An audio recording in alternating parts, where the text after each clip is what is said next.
বিছানা থেকে এবং ওই বয়সটি থেকে আপনি বেঁচে যাবেন, তার আগে আল্লাহ রাব্বুল আলামিন আপনাকে কি করবে?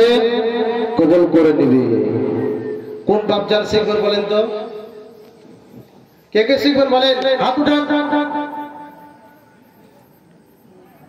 তবে শুনেন, যারা যারা শিখতে চাইছেন, আমি 10 জনের কাছে আমি 5000 করে চেয়েছি। আমি মাদ্রাসার যে কমিটি না, কমিটিতে চলছে এটা মাদ্রাসা, আলহামদুলিল্লাহ।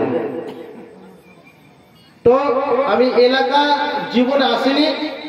আমার দাদুর গ্রাম রয়েছে একটা, এই 12 কোনিয়া বলে পাশে, 12 কোনিয়া। আমার দাদুর নাম হচ্ছে রিয়াজউদ্দিন, উনি মারা গিয়েছে। আমার দাদু এই জায়গাতে পালিয়ে আসা